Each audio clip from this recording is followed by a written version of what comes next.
Hello friends, ఈ వీడియోలో అయితే మనం ర్యాపిడ్ రివిజన్గా ప్రతి టాపిక్ నుండి ఇంపార్టెంట్ క్వశ్చన్స్ అయితే డిస్కస్ చేయడానికి ట్రై చేద్దాం. ఎగ్జామ్లో రావడానికి ఛాన్స్ ఉన్నటువంటి మోస్ట్ ఇంపార్టెంట్ క్వశ్చన్స్ అనమాట. సో ఇక్కడ ఫస్ట్ క్వశ్చన్ చూడండి.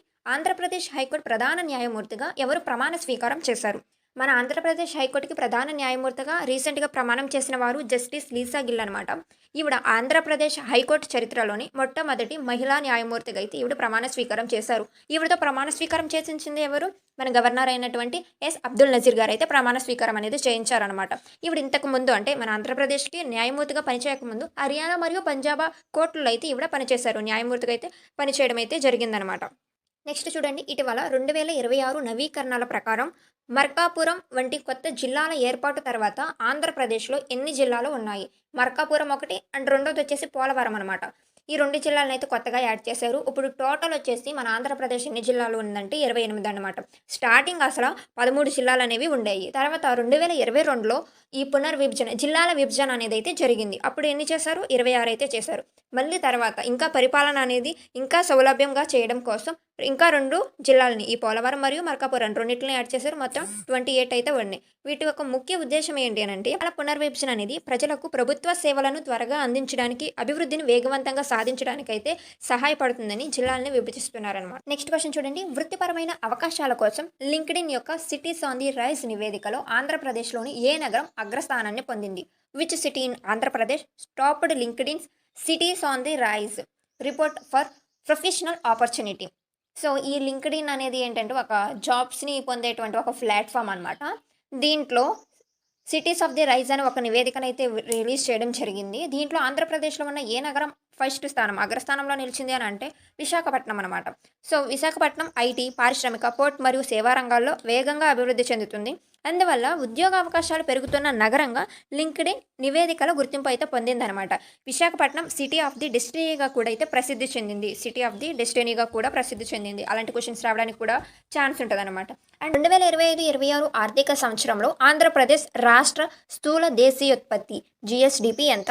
ఇక్కడ 2025-26కి సంబంధించి క్వశ్చన్స్ అడుగుతారు. మళ్ళీ 2026-27కి సంబంధించి క్వశ్చన్స్ అనేవి రావు. బడ్జెట్ విషయంలో రీసెంట్ డేటా అవ్వచ్చు, దానికి 2-3 సంవత్సరాల క్రితమైన అడగడానికి ఉంటుందన్నమాట. సో ఇక్కడ మనకి ఏం అడుగుతున్నాడు? 2025-26కి సంబంధించి మన రాష్ట్రం యొక్క జీడిపి ఎంత అంటే 17.62 లక్షల కోట్లు అనమాట. ఇది సుమారు ముఖ్యంగా ఎంత అభివృద్ధి సాధించింది అంటే ఎంతవరకు డబ్బు అనేది సాధించింది. జిఎస్డిపి అంటే ఏంటి? మన రాష్ట్రంలో ఉత్పత్తి అయినటువంటి సేవలు మరియు వస్తువుల యొక్క మొత్తం విలువను ఏమి అంటారు? జిఎస్డిపి అంటారని మనకి తెలుసు కదా. వీటిలో ముఖ్యంగా అగ్రికల్చర్ సెక్టర్కి వచ్చేసి 10.14% వరకు, తర్వాత ఇండస్ట్రీస్కి వచ్చేసేపాటికి 9.15% వరకు, తర్వాత సర్వీస్ సెక్టర్స్కి వచ్చేసేపాటికి 10.67% వరకు అయితే అభివృద్ధిని సాధించాయి. ఎక్కువ పర్సెంటేజ్ వచ్చింది ఇక్కడ మనకి సర్వీస్ సెక్టర్లో, తర్వాత అగ్రికల్చర్ సెక్టర్లో వచ్చింది. నెక్స్ట్ క్వశ్చన్ చూడండి. ఇటీవల ప్రకటించిన ఆంధ్రప్రదేశ్లోని కళ్యాణి గ్రూప్ రాబోయే ప్లాంట్ యొక్క ప్రాథమిక లక్ష్యం ఏమిటి అని అంటే ఆన్సర్ ఆప్షన్ బి అనమాట. అధునాతన శక్తి వనరులు, ఆయుధ వ్యవస్థలు మరియు అధిక శక్తి పదార్థాలతో స్వదేశీ సామర్థ్యాలను బలోపేతం చేయడం అనమాట. ఇక్కడ పేలుడుకు సంబంధించి, తుపాకీలకు సంబంధించి, అంతేకాకుండా రాబోయే కాలంలో రాకెట్లకు, క్షిపణులకు సంబంధించి కూడా రక్షణ విభాగంలో అయితే ఇక్కడ నుండి ఆయుధాలని తయారు చేయడానికి స్వదేశీ సంస్థలను ఏర్పాటు చేయడానికి అయితే ఈ గ్రూప్తో అయితే డీల్ అయితే కుదుర్చుకోవడం జరిగిందనమాట. ఇది శ్రీ సత్యసాయి జిల్లాలో అక్కడ సమీపంలో అయితే చేయడానికి ప్రయత్నాలు కొనసాగుతున్నాయి. సుమారు 1000 ఎకరాల ప్లేస్లో అయితే 1500 కోట్ల వరకు పెట్టుబడి అయితే పెట్టడానికి ట్రై చేస్తున్నారనమాట. ఇది కేంద్ర ప్రభుత్వం ప్రారంభించినటువంటి ఆత్మ నిర్భర్ కార్యక్రమంలో పార్ట్ అనమాట. Next question. ప్రతిపాదిత ప్రధాన రాజధానిగా పనిచేస్తూ ఇటీవల సంవత్సరాల్లో ప్రధాన మౌలిక సదుపాయాల అభివృద్ధిలో వేగవంతమైనటువంటి పురోగతిని చూస్తున్న నగరం ఏది?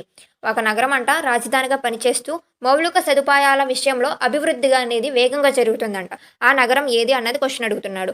ఆన్సర్ అమరావతి అనమాట. అమరావతి అనేది మనకి రాజధానిగా అయితే ఎన్నుకోబడిన తర్వాత, ఆంధ్ర విభజన తర్వాత మనకి అమరావతి కదా రాజధాని అయింది. ఇది కృష్ణానది తీరంలో ఉన్నటువంటి ప్రాంతం అనమాట. ఇక్కడైతే అభివృద్ధి, సచివాలయాలు కానీ, శాసనసభ కానీ, హైకోర్టు కానీ, రహదారులు కానీ, ప్రభుత్వ భవనాలు కూడా ఉంటాయన్నమాట. రాజధానిలో నిర్మిస్తారు. వీటన్నిటిని కూడా వేగంగా టెక్నాలజీని ఉపయోగిస్తూ వేగంగా అయితే అభివృద్ధి చేస్తున్నారు. నెక్స్ట్, ఆంధ్రప్రదేశ్ మంత్రివర్గంలో పంచాయతీరాజ్ అండ్ గ్రామీణాభివృద్ధికి సంబంధించిన పోర్ట్ఫోలియోను ఎవరు కలిగి ఉన్నారు? పంచాయతీరాజ్ అండ్ గ్రామీణ అభివృద్ధికి సంబంధించి పోర్ట్ఫోలియోను ఎవరు కలిగి ఉన్నారు? సో ఆన్సర్ మీకు తెలిస్తే కామెంట్ చేయండి ఈ క్వశ్చన్కి. నెక్స్ట్, విశాఖపట్నం ప్రధాన కార్యాలయంగా ఉన్న ఏ రైల్వే జోన్ ప్రస్తుతం పూర్తి స్థాయి కార్యకలాపాల దిశగా పురోగమిస్తుంది? Which railway zone headquarters at Visakhapatnam is progressing towards full fledged operations? ఇది 2026 జూన్ 1 నాటిగా అయితే పూర్తిగా అయితే దీని పని కంప్లీట్ అయితే అవుతుంది. ఇప్పుడు ఇదైతే పనిచేస్తూ ఉందన్నమాట. దీనికోసం అయితే కార్యకలాపాలు అనేవి జరుగుతూ ఉన్నాయి. ఈ రైల్వే జోన్ అనేది సౌత్ రైల్వే జోన్ అనమాట, సౌత్ సెంట్రల్ రైల్వే జోన్. ఇది భారతదేశంలోని 18వ రైల్వే జోన్ అనమాట. ఇది భారతదేశానికి 18వ రైల్వే జోను. ఆంధ్రప్రదేశ్కి సంబంధించి కొత్త రైల్వే జోను. దీని ప్రధాన కార్యాలయం విశాఖపట్నంలో ఏర్పాటు చేయబడింది. ఈ జోన్ ఏర్పాటుతో ఆంధ్రప్రదేశ్లో రైల్వే అభివృద్ధి వేగవంతం అవుతుందని భావిస్తున్నారు. అంతేకాకుండా ఉద్యోగ అవకాశాలు పెరిగేటువంటి ఛాన్స్ కూడా ఉంటుంది. ముఖ్యంగా మన ఆంధ్ర, తెలంగాణ, తమిళనాడులో ఉన్నటువంటి కొన్ని ప్రాంతాల్లో అయితే ఇది రవాణా సేవలను అందించడానికి సహాయపడుతుంది. ఇటీవల ఆంధ్రప్రదేశ్ రాష్ట్ర బడ్జెట్ ప్రకారం నిషేధ కాలంలో మత్స్యకారులకు అందించిన ఆర్థిక సహాయం ఎంత? సో కొన్ని సమయాల్లో అయితే సముద్రాన్ని వేటపై వెళ్ళడానికి మత్స్యకారులకు నిషేధం అనేది విధిస్తారనమాట. ఆ సమయంలో మరి వీళ్ళకి జీవనాదాయం ఏమి ఉండదు కదా. వీళ్ళని ఆర్థికంగా ఆదుకోవడానికి ప్రభుత్వం అనేది మత్స్యకారుల సేవలు అనేటువంటి పథకం ద్వారా ప్రతి కుటుంబానికి 20,000 అయితే అందిస్తుంది. ఎవరైతే ఈ మత్స్యకారులు ఉంటారో వాళ్ళ కుటుంబానికి. భౌగోళిక రాజకీయ ఉద్రిక్తత కారణంగా మూసివేత ప్రమాదంలో ఉన్న ప్రముఖ సముద్ర మార్గం ఏది? ఈ ఉద్రిక్తతల కారణంగా మూసివేత ప్రమాదంలో కాదు, ఆల్రెడీ మూసేయడం అయితే జరిగింది. ఆ జలసంధి ఏంటి అని అంటే హార్మోజ్ జలసంధి అనమాట. స్ట్రైట్ ఆఫ్ హార్మోజ్, దీన్ని మూసివేయడం అయితే జరిగిందనమాట. ఈ హార్మోజ్ జలసంధి ప్రపంచంలోని అత్యంత కీలకమైన చమురు అంటే ఈ ఆయిల్ రవాణా అయితే చేస్తుందనమాట. ఇది చాలా ఇరుగ్గా ఉండగానే ప్రపంచానికి 20% ఆఫ్ ది ఆయిల్ని సరఫరా చేసేది ఈ జలసంధి ద్వారానే. మన భారతదేశానికి కూడా ముఖ్యంగా ఈ జలసంధి ద్వారానే ఈ చమురు, వంట గ్యాస్ ఇవన్నీ అందుతూ అయితే ఉంటాయన్నమాట. నెక్స్ట్ క్వశ్చన్, ఆంధ్రప్రదేశ్ హైకోర్టును తొలిసారిగా స్థాపించినప్పుడు దాని మొదటి ప్రధాన న్యాయమూర్తి ఎవరు? సో ఫస్ట్ చీఫ్ జస్టిస్ ఎవరు అని అంటే ఆంధ్రప్రదేశ్ హైకోర్టుకి జస్టిస్ కోకా సుబ్బారావు గారు అనమాట. ఈయనైతే మన ఆంధ్రప్రదేశ్ రాష్ట్రం అనేది స్థాపించిన తర్వాత మొట్టమొదటి న్యాయమూర్తిగా ఈయన పనిచేశారనమాట. తర్వాత ఈయన సుప్రీంకోర్టు యొక్క ప్రధాన న్యాయమూర్తిగా కూడా సేవలు అందించారు. మనకి హైకోర్టు హిస్టరీలో, ముఖ్యంగా హైకోర్టు కదా మనం ఎగ్జామ్ రాసేది, హైకోర్ట్స్ యొక్క హిస్టరీ, సుప్రీంకోర్ట్స్ యొక్క హిస్టరీ నుండి కూడా క్వశ్చన్స్ వస్తాయి. ఆల్రెడీ న్యాయ వ్యవస్థ ఈ కోర్ట్స్కి సంబంధించి అండ్ సుప్రీంకోర్టుకి సంబంధించి సెపరేట్గా వీడియోస్ అనేవి అయితే మన ఛానల్లో ఉన్నాయి, ఒకసారి చూడండి. న్యాయ వ్యవస్థకి స్వతంత్రత అనేది కావాలి, ప్రాథమిక హక్కుల రక్షణలో ఎంతో ముఖ్య పాత్ర అయితే పోషించడం జరిగింది ఈయన జడ్జిగా కొనసాగుతున్న టైంలో అనమాట. అంతేకాకుండా తొలిసారిగా మన ఆంధ్రప్రదేశ్కి అయ్యారు కదా. మన ఆంధ్రప్రదేశ్ రాష్ట్ర విభజన తర్వాత ఎప్పుడు అంటే మనం మద్రాసు నుండి విడిపోయిన తర్వాత 1954లో అయితే ఈయన జడ్జి అయ్యారనమాట మన ఆంధ్రప్రదేశ్కి. అప్పుడు మన ఆంధ్రప్రదేశ్ యొక్క హైకోర్టు ఏ ప్లేస్లో ఉండేది నేను ఆల్రెడీ మీకు చెప్పడం జరిగింది. దాని యొక్క ఆన్సర్ని అయితే మీరు కామెంట్ చేయండి. క్వశ్చన్ చూడండి, పూర్వపు మద్రాస్ ప్రెసిడెన్సీ నుండి విడిపోయి ఆంధ్ర రాష్ట్రం ఎప్పుడు ఏర్పడింది? ఆంధ్ర రాష్ట్రం అంటున్నాడు, ఎప్పుడు ఏర్పడింది? సో ఆన్సర్ వచ్చేసి ఆప్షన్ ఏ, 1953 అక్టోబర్ 1వ తారీఖున అయితే మద్రాసు నుండి విడిపోయి ఆంధ్ర రాష్ట్రంగా ఏర్పడడం జరిగింది. 1956లో తెలంగాణతో కలిసి ఆంధ్రప్రదేశ్గా ఏర్పడింది. అది మనకి ముఖ్యమైన పాయింట్, గుర్తుపెట్టుకోండి. ఇక్కడ ఆంధ్ర రాష్ట్రంగా ఏర్పడ్డాక ముఖ్యమైన కారణం ఏంటి అని అంటే తెలుగు మాట్లాడే ప్రజలందరికీ ఒక సెపరేట్ ప్రాంతం అనేది, సెపరేట్ రాష్ట్రం అన్నది కావాలన్న ఉద్దేశంతో, అంతేకాకుండా ఈ తమిళ వాళ్ళకి తెలుగు వాళ్ళకి మధ్య అవకాశ విషయాల్లో కొన్ని విభేదాలు వస్తున్నాయి అన్న కారణంతో దీని యొక్క ముఖ్య విషయాలన్నింటిని కూడా నేను మీకు ఆంధ్రప్రదేశ్ చరిత్రలో అయితే చెప్పడం జరిగింది. దాన్ని ఒకసారి చూడడానికి ట్రై చేయండి. సో ఆ టైంలో పొట్టి శ్రీరాములు గారు నిరాహార దీక్ష చేసి 58 రోజులు నిరాహార దీక్ష చేసి అయితే అమరులయ్యారనమాట. దాని ఫలితంగా మనకి ఆంధ్ర రాష్ట్రం అనేది ఏర్పడింది. ఆంధ్ర రాష్ట్రం ఏర్పడిన తర్వాత మొట్టమొదటి రాజధాని ఏంటి మనకి? కర్నూలు. కర్నూలుని రాజధానిగా పెట్టుకోవడానికి ఒక ఒప్పందం అనేది అయితే కుదిరిందనమాట. అది ఏ సంవత్సరం కుదిరింది, ఆ ఒప్పందం ఏంటి అన్నది కూడా మనం డిస్కస్ చేస్తాం. ఒకవేళ మీకు ఆ ఆన్సర్ గుర్తుంటే దాన్ని కూడా కామెంట్ చేయండి. నెక్స్ట్ క్వశ్చన్, 1000 స్తంభాల అద్భుతమైన ఆలయాన్ని మరియు రామప్ప ఆలయాన్ని ఏ రాజవంశీయులు నిర్మించారు అని అంటే ఆన్సర్ కాకతీయులు అయితే దీన్ని నిర్మించడం అనేది జరిగిందనమాట. క్వశ్చన్ చూడండి, 1336లో తుంగభద్ర నది ఒడ్డున గొప్ప విజయనగర సామ్రాజ్యాన్ని ఎవరు స్థాపించారు? ఇలా 1336లో అయితే దీన్ని ఎవరు స్థాపించారు? అది కూడా తుంగభద్ర నది ఒడ్డున అయితే దీన్ని స్థాపించారంట. ఎవరు స్థాపించారు అని అంటే ఆన్సర్ వచ్చేసి ఆప్షన్ ఏ, హరిహర 1 మరియు బుక్కారాయులు 1 అనేటువంటి ఇద్దరు సోదరులు అనమాట. వీళ్ళు హరిహర మరియు బుక్కారాయులు అయితే దీన్ని స్థాపించడం జరిగిందనమాట 1936లో. ఇక్కడ సంగమ వంశానికి చెందిన వాళ్ళు, వీళ్ళు ఏ వంశానికి చెందిన వాళ్ళు? సంగమ వంశానికి చెందిన వాళ్ళు. వీళ్ళిద్దరూ కూడా ఈ విజయనగర సామ్రాజ్యాన్ని స్థాపించారు. తుంగభద్ర నది ఏ నదికి ప్రధాన ఉపనదిగా ఉంటుంది? ఉపనది ఏది? కృష్ణా నదికి కదా. సో ఇది కృష్ణా నదికి ఉపనదిగా అయితే ఉంటుందన్నమాట తుంగభద్ర. ఇప్పుడు ఆధునిక హంపి అని మాట్లాడుతున్నామే, దాన్ని రాజధానిగా చేసుకుని ఈ సామ్రాజ్యాన్ని వాళ్ళు స్థాపించారు. అండి ఆంధ్రప్రదేశ్లోని కొండపల్లి ఈ క్రింది కళారూపాల్లో దేనికి ప్రపంచవ్యాప్తంగా ప్రసిద్ధి పొందింది? చెందినటువంటి కొండపల్లి బొమ్మలు అనేవి ముఖ్యంగా చెక్క బొమ్మలు అనమాట. చెక్కతో అయితే చేయడం జరుగుతుంది, వుడెన్ టాయ్స్ అనమాట. ఈ కొండపల్లి బొమ్మలు అనేవి ఈ ముఖ్యంగా జిఐ ట్యాగ్ కూడా అయితే పొందినాయి అనమాట. మన ఆంధ్రప్రదేశ్లో ఏ జిల్లాలో ముఖ్యంగా ఈ కొండపల్లి బొమ్మలు ప్రసిద్ధి చెందినాయో ఆన్సర్ చేయండి. వేలాడే స్తంభం మరియు అందమైన కుడ్డే చిత్రాలకు ప్రసిద్ధి చెందిన ప్రఖ్యాత లేపాక్షి ఆలయం ఏ సామ్రాజ్య పాలనలో నిర్మించబడింది అని అంటే ఆన్సర్ వచ్చేసి విజయనగర సామ్రాజ్యం. నెక్స్ట్ ఆంధ్రప్రదేశ్కు చెందిన భారతదేశపు శాస్త్రీయ నృత్యంగా గుర్తింపు పొందిన సాంప్రదాయ నృత్య రూపం ఏది అంటే కూచిపూడి. ఇది కృష్ణా జిల్లాలోని కూచిపూడి గ్రామాన్ని ఆధారం చేసుకుని కూచిపూడి అనేటువంటి శాస్త్రీయ నృత్యంగా పేరుగాంచింది. అంతేకాకుండా భారతదేశ శాస్త్రీయ నృత్యాలు ఎన్ని మనకి 8 కదా, ఆ 8ట్లో ఒకటి అనమాట ఈ కూచిపూడి అనేది. విశాలాంధ్ర ఉద్యమంలో 58 రోజుల పాటు నిరాహార దీక్ష చేసి ప్రాణాలు అర్పించిన ప్రముఖుడు ఎవరు? ఆన్సర్ ఎవరు? పొట్టి శ్రీరాములు గారు అనమాట. అమర నిరాహార దీక్ష చేసి 1952లో అయితే ఈయన మరణించడం జరిగింది. ఈయన యొక్క త్యాగం కారణంగానే మనకు ఆంధ్ర రాష్ట్రం ఏర్పాటు చేయడం జరిగింది. శాతవాహన రాజవంశం యొక్క పురాతన రాజధాని ఏది? ఆన్సర్ ధరణికోట. ధరణికోట ఎక్కడ ఉంటుంది? ఇప్పుడు అమరావతిని పిలుచుకుంటున్నాం కదా, ఆ ప్లేస్లో అయితే ఉంటుంది ధరణికోట. అది శాతవాహన రాజ్యం యొక్క రాజధాని అనమాట. వెంగి చాణక్యుల రాజధానిగా పనిచేసిన పెదవేగి యొక్క పూర్వపు చారిత్రక నామం ఏంటి? వెంగి. ఆన్సర్ చూడండి. ఆంధ్రప్రదేశ్ రాష్ట్రం గుండా పూర్తిగా ప్రవహించే పొడవైన నది అంటే మన ఆంధ్రప్రదేశ్ రాష్ట్రంలో ప్రవహించే పొడవైన నది ఏది అని అంటే గోదావరి నది అనమాట. ఈ గోదావరి నది ఎక్కువ ప్రాంతాన్ని అయితే సవరించుకొని ప్రవహిస్తూ ఉంటుంది మన ఆంధ్రప్రదేశ్లో. ముఖ్యంగా ఇది ఎక్కడ బంగాళాఖాతంలో కలుస్తుంది అంటే అంతర్వేది. ఇప్పుడు డాక్టర్ బిఆర్ అంబేద్కర్ కోనసీమ జిల్లా అని మాట్లాడుకుంటున్నాం కదా, అక్కడ నుండి ఆ జిల్లాలో నుండి అయితే ఇది బే ఆఫ్ బెంగాల్లో కలుస్తుందనమాట. మరి ఇక్కడ కలిసే పాయకు ఒక పేరు ఉంటుంది కదా, ఇక్కడ మనకి మహారాష్ట్రలో పుట్టి ప్రవహించుకుంటూ అయితే వచ్చింది. ఇక్కడ ఒక్కొక్క పాయకి ఒక్కొక్క పేరు అనేది ఉంటుంది. మరి ఇక్కడ సముద్రంలో కలిసేటువంటి పాయకు కూడా ఒక పేరు ఉంటుందన్నమాట. దాన్ని వశిష్ఠ గోదావరి అని అంటారు.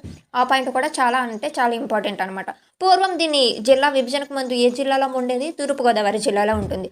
జిల్లా విభజనలు జరిగినాయి కాబట్టి ఇది డాక్టర్ బిఆర్ అంబేద్కర్ కోనసీమ జిల్లా పరిధిలోకి అయితే వస్తుందన్నమాట. ఏ ఊరు? అంతర్వేది అనేటువంటి గ్రామం. అత్యంత లోతైన భూపరివేష్టిత ఓడరేవు. ఇక్కడ మనకి భూపరివేష్టిత ఇంగ్లీష్లో చూడండి ల్యాండ్ లాక్డ్ పోర్ట్ అని అయితే మెన్షన్ చేశాడు కాబట్టి ఆన్సర్ విశాఖపట్నం అనమాట. ల్యాండ్ లాక్డ్ భూపరివేష్టిత అని మెన్షన్ చేశాడు. ఇప్పుడు ఈ ల్యాండ్ లాక్డ్ కాకుండా what is the deepest port in Andhra Pradesh అని మనకు క్వశ్చన్ ఇస్తే మనం ఏం చేయాలి? ఆన్సర్ గంగవరం ఓడరేవు అనమాట. నెక్స్ట్ చూడండి. ఆంధ్రప్రదేశ్లోని విశాఖపట్నం ప్రాంతంలో తూర్పు కనుమలను ఏ స్థానిక పేరుతో పిలుస్తారు? ఈ తూర్పు కనుమలను ఈస్టర్న్ ఘాట్స్ని నార్మల్గా ఏ పేరుతో పిలుస్తారు అక్కడ స్థానిక ప్రజలు అంటే అరకు వ్యాలీస్, అరకు లోయ అని పిలుస్తారనమాట. అంతేకాకుండా ఈ అరకు లోయ అనేది మన ఆంధ్రప్రదేశ్లోని ప్రసిద్ధమైన హిల్ స్టేషన్. అంతేకాకుండా పర్యాటక కేంద్రంగా కూడా ఇది పనిచేస్తుందన్నమాట. ప్రముఖ ఉప్పునీటి సరస్సు అయిన పులికాట్ సరస్సును ఆంధ్రప్రదేశ్ మరియు ఏ ఇతర రాష్ట్రం పంచుకుంటుంది? పులికాట్ సరస్సు అనేది ఉప్పు నీటి సరస్సు అనమాట. అది వాడే క్వశ్చన్లో మెన్షన్ చేశాడు. అవును, పులికాట్ సరస్సు అనేది ఉప్పు నీటి సరస్సు. అది మన ఆంధ్రప్రదేశ్ మరియు తమిళనాడు రాష్ట్రాలతో అయితే ఉంటుందన్నమాట. 2 రాష్ట్రాలు కలిపి పంచుకుంటాయి ఈ పులికాట్ సరస్సు అనేది.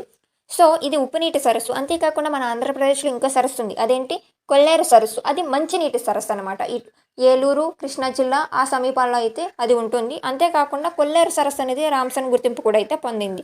ఈ పులికాట్ సరస్సు అనేది ముఖ్యంగా భారతదేశంలో 2వ అతిపెద్ద ఉప్పునీటి సరస్సు. మొదటి ఉప్పునీటి సరస్సు ఏంటి? చిల్కా సరస్సు కదా, ఇది కూడా గుర్తుపెట్టుకోండి. చిల్కా సరస్సు అనేది ప్రసిద్ధమైన మొట్టమొదటి భారతదేశంలో ఉప్పునీటి సరస్సు. 2వది ఈ పులికాట్ సరస్సు అనమాట. ఆంధ్రప్రదేశ్లోని ఈ వన్యప్రాణి సంరక్షణ కేంద్రం ఆలివ్ రిడ్లీ సముద్ర తాబేళ్లకు గూడు కట్టే ప్రదేశంగా ప్రసిద్ధి చెందింది? ఆన్సర్ కోరింగ్ అనమాట. ఆలివ్ రిడ్లీ అనేది ఒక రకమైన తాబేళ్ల జాతి. ఆంధ్రప్రదేశ్లోని రాయలసీమ ప్రాంతంలో ప్రధానంగా ఏ రకమైన నేల కనిపిస్తుంది అని అంటే ఎర్ర నేల అనమాట. అందులో అనేది మన ఆంధ్రప్రదేశ్లోనే అధిక శాతం నేలలు. మన ఆంధ్రప్రదేశ్లో అధిక శాతం నేలలు ఈ ఎర్ర నేలలే అనమాట. తర్వాత 2వ స్థానంలో నల్లనేగడి నేలలు అయితే ప్రసిద్ధి చెందినవి.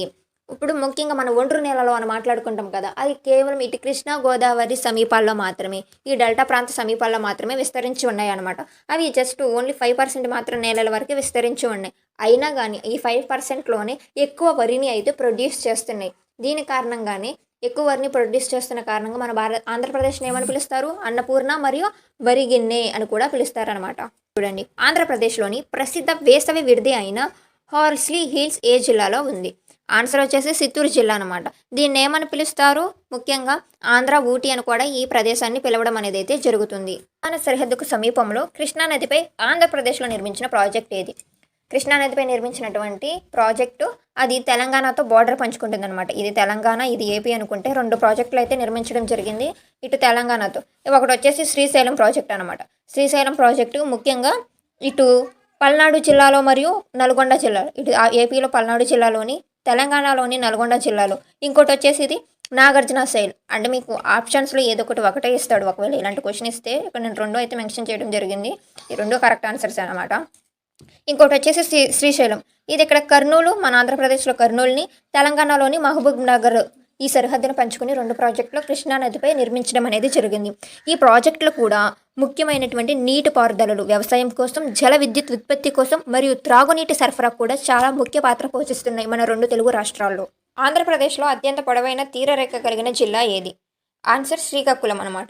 ఇక్కడ శ్రీకాకుళం నుండి నెల్లూరు వరకు కూడా మనకి బంగాళాఖాతంతో సరిహద్దు పంచుకుంటూ తీర ప్రాంతాలు అయితే కలిగి ఉన్నాయి అనమాట. శ్రీకాకుళం అనేది ఎక్కువ సరిహద్దు అనేది అయితే పంచుకుంటుంది బంగాళాఖాతంతో తీర ప్రాంతంగా. మరి తక్కువ, ఇక్కడ అత్యంత పొడవైన అన్నాడు కదా, అత్యంత తక్కువైన తీరరేఖ కలిగిన జిల్లా కూడా అడగవచ్చు. ఆన్సర్ ఏంటంటే దానికి వెస్ట్ గోదావరి అనమాట. వెస్ట్ గోదావరి అనేది తక్కువ తీరరేఖ అయితే కలిగి ఉంటుంది. ఇక్కడ మనకి ఈ ప్రాంతాన్ని ముఖ్యంగా ఇలా ఉన్నదాన్ని రాయలసీమ అంటాం. ఫస్ట్ ఉన్న ప్రాంతాలని కాకినాడ వరకు, దీని ముందున్న ప్రాంతాలందరినీ ఏమంటారు? ఉత్తరాంధ్ర ప్రాంతాలు అంటారు. ఇక్కడ నుండి కాకినాడ నుండి ఇటు నెల్లూరు వరకు ఉన్నటువంటి ప్రతి ప్రాంతాన్ని కోస్తా తీర ప్రాంతాలు అంటారు. ముఖ్యంగా 3 భాగాలుగా అయితే విభజించడం జరిగింది కదా, ఇది రాయలసీమ. ఈ ప్లేసెస్ కూడా గుర్తుపెట్టుకోండి. ఆంధ్రప్రదేశ్లోని అత్యంత ఎత్తైన జలపాతాలైన తలకోన జలపాతాలు ఏ జాతీయ పార్కులో ఉన్నాయి? ఆన్సర్ వచ్చేసి ఆప్షన్ ఏ అనమాట. శ్రీ వెంకటేశ్వర జాతీయ పార్కులో అయితే ఈ తలకోన అనే జలపాతాలు ఉన్నాయి. సుమారు 270 మీటర్లు 270 మీటర్ల ఎత్తులో అయితే ఉంటాయన్నమాట. ఇవి ఆంధ్రప్రదేశ్లోనే అత్యంత ఎత్తైన జలపాతాలు ఈ తలకోన జలపాతాలు అనేవి. నెక్స్ట్, ఆంధ్రప్రదేశ్ శాసనసభలో ఎన్ని సీట్లు ఉన్నాయి? How many seats are there in the Andhra Pradesh legislative assembly? Answer 175 అనమాట. 2014 నుండి 175 సీట్లు అనేవి కొనసాగుతున్నాయి. నెక్స్ట్ క్వశ్చన్, ఆంధ్రప్రదేశ్లో ద్విసభ శాసనసభ ఉంది. శాసన మండలిలో ఎన్ని సీట్లు ఉన్నాయి? ఈ శాసన మండలిలో ఎన్ని సీట్లు ఉన్నాయి మన ఆంధ్రప్రదేశ్లో? 58 అయితే ఉంటాయన్నమాట.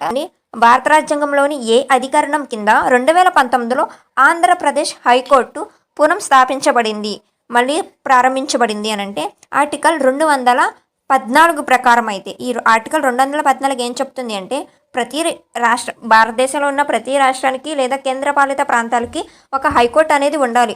ఒక హైకోర్టు అన్న ఉండొచ్చు, ఉమ్మడి హైకోర్టు అన్న కూడా ఉండొచ్చు అనమాట. కాకపోతే పర్టికులర్గా ఈ 214 అనే ఆర్టికల్ ప్రతి రాష్ట్రానికి ఒక హైకోర్టు ఉండాలనేది సూచిస్తుంది.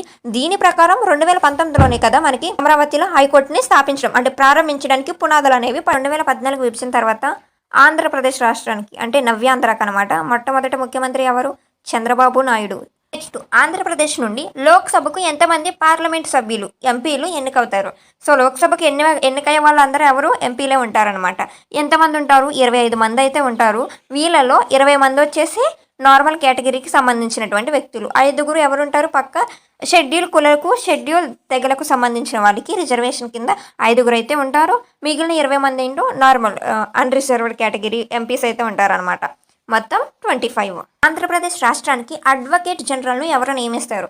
మన రాష్ట్రానికి అడ్వకేట్ జనరల్ని ఎవరు నియమిస్తారు అని అంటే ఆన్సర్ వచ్చేసి ఆప్షన్ సి. ఆంధ్రప్రదేశ్ గవర్నర్గా ఎవరైతే పనిచేస్తున్నారో ఆ వ్యక్తి అయితే అడ్వకేట్ జనరల్ని ఆర్టికల్ 165 ప్రకారం అయితే నియమించడం జరుగుతుంది. ఆర్టికల్ 165 ప్రకారం మన ఆంధ్రప్రదేశ్ యొక్క అడ్వకేట్ జనరల్ ఎవరో ఆన్సర్ చేయండి.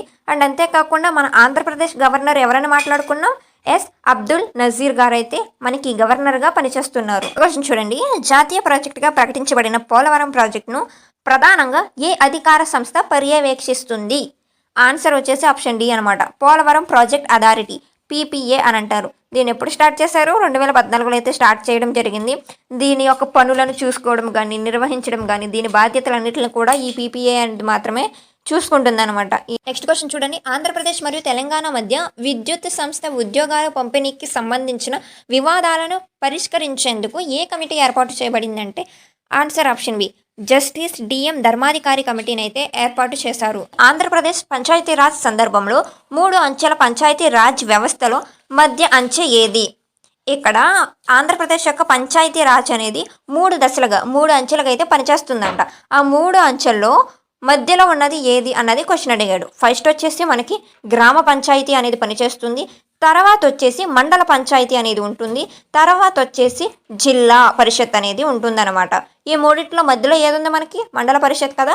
సో ఆన్సర్ వచ్చేసి మండల పరిషత్ అనమాట. సూర్యరశ్మి సహాయంతో మానవ శరీరం ఏ విటమిన్ను సంశ్లేషణ చేస్తుంది? తయారు చేస్తుందంటే విటమిన్ డి. రక్తపోటును కొలవడానికి ఏ పరికరాన్ని ఉపయోగిస్తారు? స్పిగ్నోమానోమీటర్ని యూజ్ చేస్తారు. సాధారణ ఉప్పు సోడియం క్లోరైడ్ యొక్క రసాయన ఫార్ములా NaCl. నార్మల్ ఉప్పు మనం వంటల్లో యూజ్ చేస్తాం కదా, దాని ఫార్ములా NaCl. భూమిపై గ్రీన్ హౌస్ ప్రభావానికి ప్రధానంగా ఏ వాయువు కారణం అంటే కార్బన్ డైఆక్సైడ్. విద్యుత్ ప్రవాహానికి SI unit. What is the SI unit of electric current? Answer amperes. మానవ శరీరంలో రక్తాన్ని శుద్ధి చేసే అవయవం మూత్రపిండాలు, కిడ్నీస్. బలం యొక్క SI ప్రమాణం ఏమిటి? ఆన్సర్ న్యూటన్ అన్నమాట. కాంతి వేగం అత్యధికంగా ఏ మాధ్యమంలో ఉంటుంది? కాంతి అనేది ఎక్కువగా ఏ మీడియంలో పనిచేస్తుంది అని అంటే ఆన్సర్ వచ్చేసి శూన్యం. విద్యుత్ దీపంలో సాధారణంగా ఉపయోగించే లోహ తీగ ఏది? ఆన్సర్ టంగ్స్టన్ అనమాట.